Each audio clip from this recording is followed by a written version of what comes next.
Soyez bénis dans le nom de Jésus-Christ. Que la paix de Dieu soit sur vous et que la grâce de Dieu vous accompagne partout où vous vous trouvez dans le nom de Jésus-Christ. Je suis le prophète Jean Guéa de la mission divine d'amour. Nous sommes dans une série de formations, d'enseignements pour vous amener à connaître comment Satan travaille. Parce que nous avons des chrétiens, nous avons la victoire dans nos églises, mais nous n'avons pas la victoire à l'église. Dans nos églises, mais nous n'en avons pas la victoire dans le monde. Donc tu vas voir des chrétiens, ils sont champions en prière, mais quand tu arrives chez eux, il n'y a rien à manger. Tu ne comprends pas qu'est-ce qui se passe. C'est comme le jour et la nuit. Parce qu'ils ne veulent pas s'asseoir pour savoir comment leur adversaire, le diable, travaille. Tout ce qu'ils connaissent, Luc 10, verset 19, voici, Dieu m'a donné le pouvoir de marcher sur les serpents, les scorpions et sur toute la puissance de l'ennemi, rien ne pourra me nuire. Donc, c'est tout ça que les chrétiens sont habitués, les chrétiens connaissent cela. Mais Dieu même te dit que Satan est le prince de l'air. Alléluia. Le prince de l'air et le prince des ténèbres. Donc, nous avons vu le cas de l'apôtre Pierre, Matthieu 16. On a travaillé, allez voir les enseignements, c'est sur YouTube disponible. Allez voir les enseignements, j'ai déjà tout. Chez nous, partons un peu vite parce que c'est un peu long. Et nous avons vu un enseignement tout de suite qui nous parlait des pensées, le cœur et les pensées. Donc, Satan, il n'est pas visible. Il est invisible que tu ne vois pas, tu ne connais pas sa forme. Et Dieu te dit que voici le pouvoir que je t'ai donné. Mais malgré l'autorité que Dieu t'a donnée, Satan a sa manière aussi de travailler, de fonctionner. Donc nous, tout ce que nous connaissons, c'est le feu. Le feu, sort, sort. Ça sont les déclarations. L'apôtre Pierre te dit dans 1 Pierre 5, verset 8, que soyez sobres, veillez, car le diable rôde cherchant qui va dévorer. Donc quand Jésus-Christ donnait cette parole, l'apôtre Pierre était assis là. Mais qu'est-ce que Pierre a vu? Et puis il a dit dans son livre 1 Pierre 5 que soyez sobres, veillez. Pierre n'a pas veillé sur ses pensées. Donc Satan nous manipule au travers de nos pensées, au travers de ton cœur. La Bible dit c'est de l'abondance du cœur que la bouche parle. Alléluia. Un homme physique n'a pas de pensée. Il ne fabrique pas de pensée. Tu vas voir certaines personnes qui vont te dire non, moi ce sont mes pensées. Non, l'homme ne fabrique pas pensée. Soit ça vient de Dieu, soit ça vient de Satan. Et vous allez voir des personnes toujours, c'est Dieu qui ne me donne pas à manger. C'est Dieu qui a tout fermé chez moi. C'est Dieu même qui ne m'a pas donné enfant, qui ne m'a pas donné mariage. Et cette mentalité que tu as là fait que tu es toujours dans la rébellion. Tu as l'autorité, mais tu ne vois pas la manifestation parce que tes pensées sont contrôlées par Satan. Donc Satan contrôle les chrétiens dans leurs pensées. Alléluia. Il sait que tu ne peux pas fabriquer des pensées toi-même. Alléluia. Et tu vas voir des chrétiens qui sont assis là en train de penser. Ils pensent que lui-même, homme, en tant qu'homme, peut fabriquer pensées. Les pensées viennent soit de Satan, soit de Dieu. L'homme ne peut pas fabriquer pensées. Tu vas voir des gens en train de réfléchir. Tu ne peux pas fabriquer pensée. Donc, Satan sait que tu as l'autorité, mais lui, il est invisible. Et tu ne sais pas comment il travaille. Donc, nous sommes en train d'apprendre tout doucement comment Satan opère. Et nous avons vu l'enseignement passé, nous avons vu que Satan travaille avec des ruses. Des ruses. Il travaille avec des ruses. On avait vu un passage, Éphésiens 6, verset 10 à 11. On dit, notre adversaire, le diable, il travaille avec les ruses. Les ruses, il y a quoi? Il y a le mensonge, les mauvaises pensées, l'impudicité. Tout ce que vous connaissez là, ce sont les ruses. Il prend pour saisir nos pensées. Et quand il a capturé ta pensée, Satan connaît le passage où de Proverbe dit qu'un homme est égal à la somme, un homme est tel que sont ses pensées. Donc, si tes pensées, c'est le découragement qui est dedans, c'est ce que tu vas voir la manifestation dans ta vie. Donc, nous sommes tout doucement en train de travailler tout doucement pour t'amener à comprendre comment ton adversaire, le diable, travaille. Parce que beaucoup de personnes ont l'autorité, ils ont le pouvoir, mais va chez eux à la maison. Rien à manger dans la marmite. Rien dans la marmite. Il ne comprend pas. Et il accuse Dieu toujours. Dieu même te dit aussi que, je t'ai donné Luc 10, verset 9, mais est-ce que tu sais comment ton ennemi travaille? Satan est le prince de l'air, le prince des ténèbres. On dit l'air que tu respires là. Satan est le prince de l'air. Donc, il faut savoir comment Satan opère, comment Satan travaille. Et nous sommes arrivés là, ton cœur et tes pensées. Donc, c'est une bataille des pensées. Dieu met en toi, Satan met en toi. Donc, l'homme lui-même ne fabrique pas pensée. Il y a d'autres qui avoir, ils sont calmes, non, ils sont en train de réfléchir, ils sont en train de penser. C'est la pensée que tu reçois là. Soit ça appartient à Dieu, soit ça appartient à Satan. Dieu t'a même pas dit que c'est lui qui a vidé ta marmite. Tu dis que c'est Dieu. Tu es dans la rébellion. C'est Dieu même qui m'a privé d'enfant. Quand j'ai perdu mon enfant, on me dit que c'est Dieu même qui est venu prendre ton enfant parti. Ah! Ça, c'est pas biblique. On dit Satan, le prince de l'air. Quel Dieu qui fait du mal aux gens? Tu as déjà vu ça où? Non, c'est Dieu même qui m'a protégé. C'est Dieu même qui a fait ça. On te dit tu es sur un territoire ennemi. Et Satan a des stratégies. Il a ses cousins, ses nièces, ses enfants, les mensonges, cupidité, calomnie, critique. Tout ça, ce sont ses enfants qui travaillent avec pour saisir tes pensées. Et une fois qu'il a saisi tes pensées, on dit un homme est tel que sont ses pensées. Donc, si tu es découragé dans tes pensées, c'est la manifestation que tu vas voir dans ta vie. Si tu es fâché, si tu es en colère dans tes pensées, tu vas voir la manifestation. Tu vas venir, quelqu'un qui est en colère, il faut regarder son visage. On sent même la colère sur lui. Donc, un homme est tel que sont ses pensées. C'est ce que ça veut dire. Donc, nous sommes en train de travailler justement. On a vu les ruses de Satan. Nous allons voir maintenant les forteresses que Satan utilise pour détruire les chrétiens. Alléluia. Nous prenons 2 Corinthiens 10, verset 11. Non, 2 Corinthiens 10, verset 3. Si nous marchons dans la chair, nous ne combattons pas selon la chair. Le verset 4. Car les âmes avec lesquelles nous combattons ne sont pas charnelles, mais elles sont puissantes par la vertu de Dieu pour renverser des forteresses. Des forteresses, ça veut dire quoi? De quelles forteresses on parle? On parle des forteresses que toi-même tu as bâties en toi par tes pensées régulières. Pas que Satan a bâti, c'est toi-même qui as bâti. Satan ne peut pas bâtir des forteresses en toi. Il dit, nous renversons les raisonnements. Le verset 5, nous renversons les raisonnements que tu tiens régulièrement.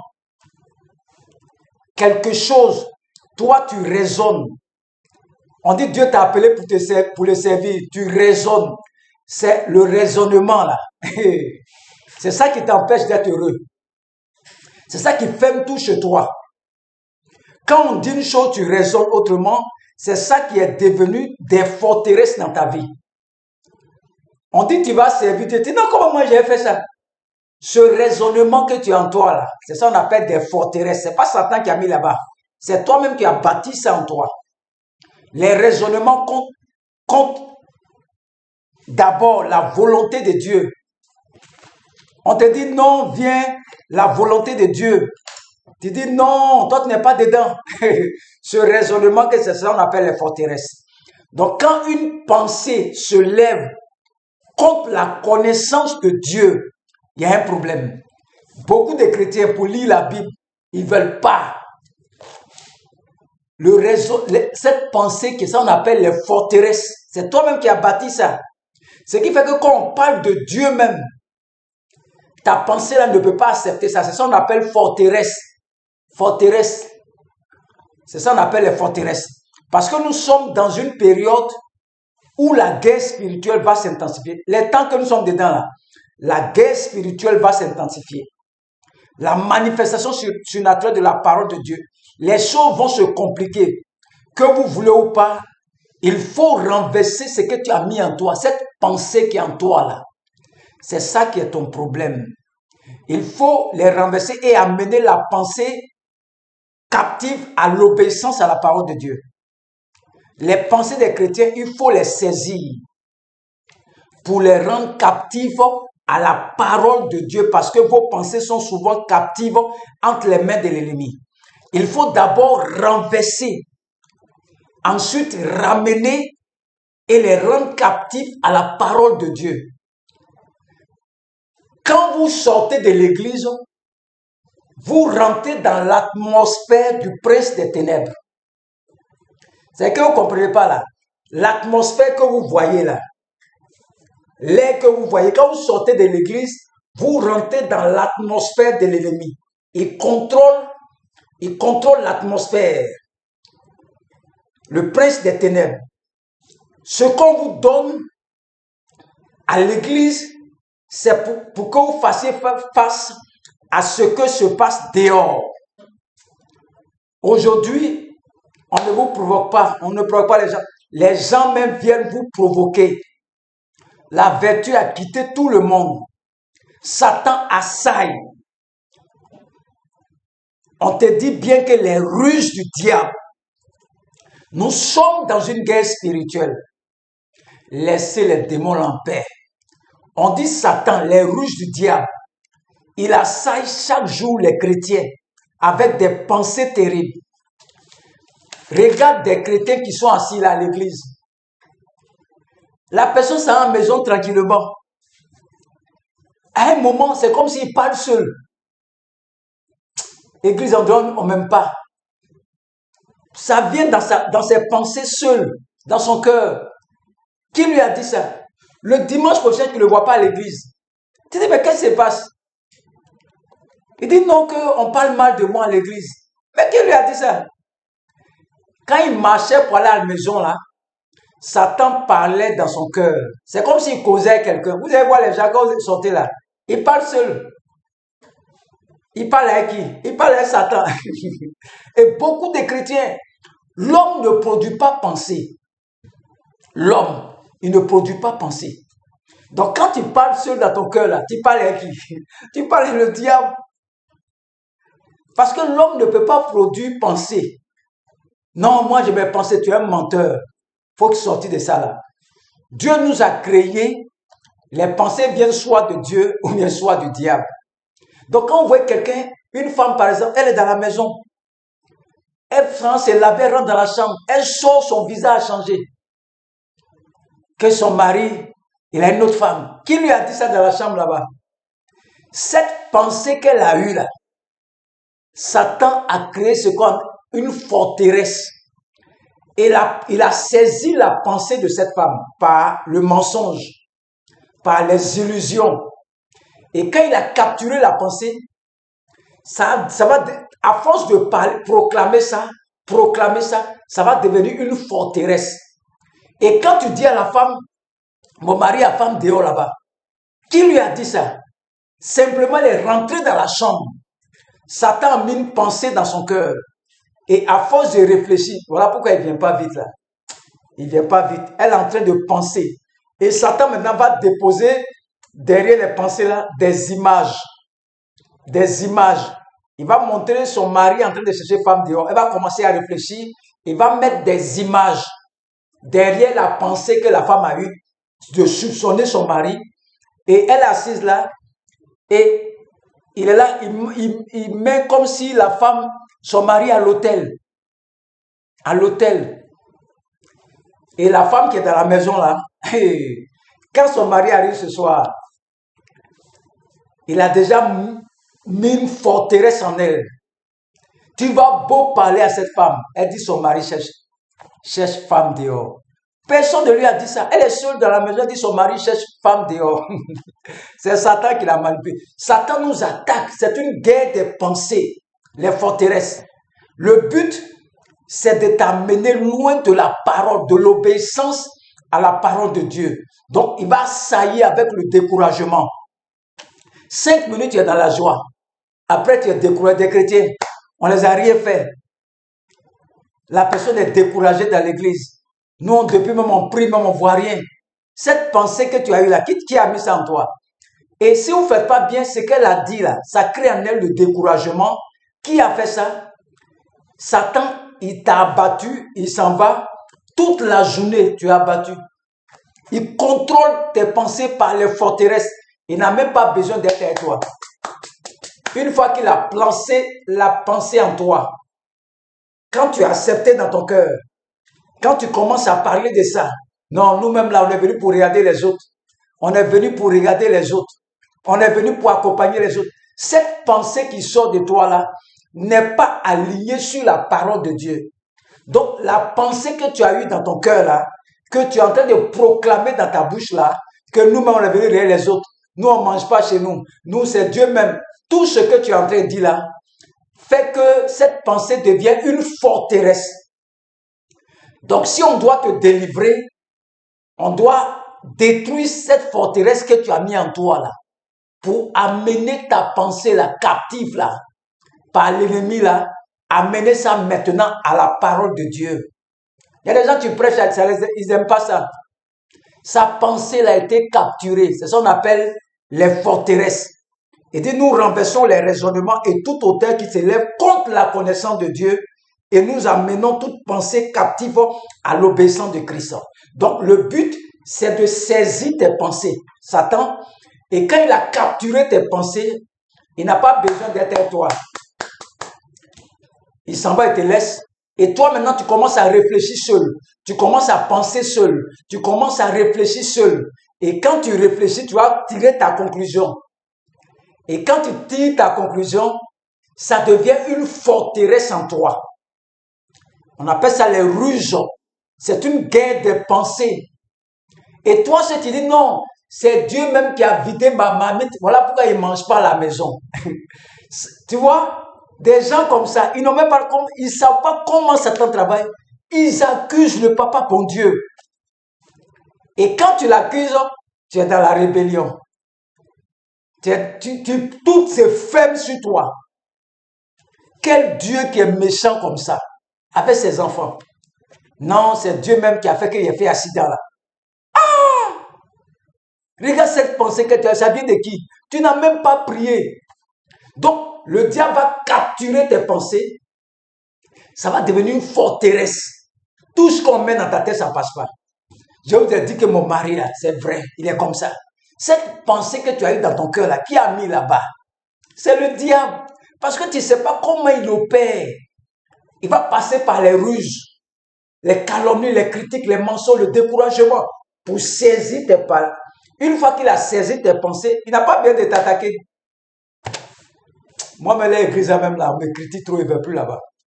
Pour rien comme ça, personne ne t'a dit quelque chose. Tu es dans la chambre, tu as tiré ta conclusion toi seul. Et Satan, quand il a capturé tes pensées, il va mettre des images dans tes pensées derrière ça. Et tu as commencé à imaginer tel frère de l'église. On ne lui même pas. C'est lui là qui parle mal de moi. Il te montre des images. Et il agrémente la pensée qu'il t'a donnée. Et quand il a mis ça en toi, ça devient en toi une forteresse. Et Dieu dit, l'homme est tel que sont ses pensées. Satan connaît ça. Comme dans tes pensées, là, il y a découragement. On va te voir, tu es découragé. Vous ne voulez pas savoir comment il travaille. Vous êtes en train de crier feu, feu, feu. Tu as déjà l'autorité, tu es chrétien. Mais pourquoi tu souffres? Parce que tu ne sais pas que Satan est le prince de l'air. Et Satan saisit tes pensées, les pensées qui viennent de ton cœur. On dit c'est de l'abondance du cœur que la bouche parle. Donc quand Satan a mis une pensée dans ton cœur, que le pasteur là te rend pas visite, il vient pas chez toi. Regarde déjà, tu es dans la chambre seul, hein? Toi seul dans ton cœur. Personne ne t'a parlé. Mais il a déposé ça dans ton cœur. Il va saisir tes pensées. Et quand il a capturé tes pensées, il n'a plus besoin d'envoyer un démon vers toi. Il faut regarder des gens à l'église, leurs pensées, là, très dur, tu parles, ça ne rentre pas. C'est ça qu'on appelle les forteresses. les raisonnements. Ça se lève contre la connaissance de Dieu. Voici l'objectif de Satan. Il n'a pas besoin de t'attaquer. Une fois qu'il a saisi tes pensées par une forteresse, c'est fini. Il t'a détruit. Tu es là toujours, c'est Dieu même qui fait qu'il ne mange pas. Dieu même a tout fermé dans ma vie parce que je suis rebelle. Regarde toi-même. Dieu dit, je t'ai pardonné, le sang a coulé à la croix. Toi, tu dis que c'est Dieu qui a fermé ta mamite. Tu ne manges pas à la maison parce que tu es rebelle. Et le sang de Jésus-Christ est là pour toi, pour te pardonner là. Tu es en train de dire des choses dans ta bouche, proclamer ça. Dieu même n'a rien fait, lui en haut là-bas. Il te dit, il faut veiller sur ton adversaire là. C'est le prince de l'air, le prince des ténèbres. Arrête de parler mal de Dieu. Tu te mets dans une rébellion terrible. Dieu ne fait pas du mal aux gens. Je te dis ça aujourd'hui. Il ne fait pas du mal aux gens. Dieu est amour. C'est le diable qui saisit tes pensées. Regardez-moi quand j'ai perdu mon bébé. On m'a dit que c'est Dieu qui a pris mon enfant. Vous voyez, c'est telle parole. Et moi aussi, je vais croire. C'est Dieu qui a pris mon enfant. Qui vous a dit ces choses? Vous ne savez même pas comment le diable travaille. Le diable, c'est un kamikaze. Travaille dans tes pensées. Dans tes pensées, c'est là-bas il est assis. Il va contrôler tes pensées comme ça. Et tu dis c'est Dieu. C'est Dieu même qui fait ça. C'est Dieu. Tu rentres dans la chambre, tu es content 5 minutes. Tu rentres dans la chambre, tu es fâché. Qui a fait ça? Qui t'a parlé dans la chambre là-bas? Satan parle dans ton cœur. Si tu es ça, comment il travaille? On est en train de détailler doucement tes pensées. Ça va devenir une forteresse. Lui, il est parti. Hein? Tu es découragé toi seul. Toi seul, tu es découragé. Personne ne t'a parlé. Dans ton cœur, tu t'arrives à la maison, tu es content comme ça. On te dit, il est le prince de l'air. L'air que tu respires, là, le prince, tu vas respirer. Quand il envoie mensonge dans ton cœur, toi seul, tu t'arrêtes un coup. Tu dis, je sens quelque chose. On est soit parler mal de moi dans l'église. Il est en train de te manipuler. C'est un manipulateur. C'est comme ça qu'il trompait Pierre. L'apôtre Pierre, il a eu des raclés sur des raclés, des raclés sur des raclés, parce qu'il n'a pas veillé sur ses pensées. Il faut que tes pensées-là soient alignées sur la parole de Dieu. Quel Dieu qui fait du mal? David, Dieu fait du mal à quelqu'un. Pourquoi il va envoyer Jésus-Christ? Et beaucoup de chrétiens sont dans la rébellion totale. Rébellion totale. Les forteresses qui sont ici, là, dans tes pensées, là. Qui a mis ça là-bas? C'est toi-même. Tu as accepté ce que Satan a mis dans ton cœur et c'est devenu une forteresse que personne ne t'aime à l'église. Quand tu as mis ça là-bas, là, tant qu'on n'a pas détruit ça là, tu vas faire 15 ans de galère, 15 ans de stérilité, 15 ans d'improductivité à cause de cette forteresse qui est là, là. Change tes pensées là. Avant que tu valides ça, c'est que tu as prié que le frère qui est là, il ne m'aime pas vraiment. Tu n'as même pas prié. Parce que Satan a mis ça dans ton cœur qui ne t'aime pas. Wow, c'est vrai, il ne m'aime pas. Et il y a beaucoup de divisions comme ça. Beaucoup de divisions.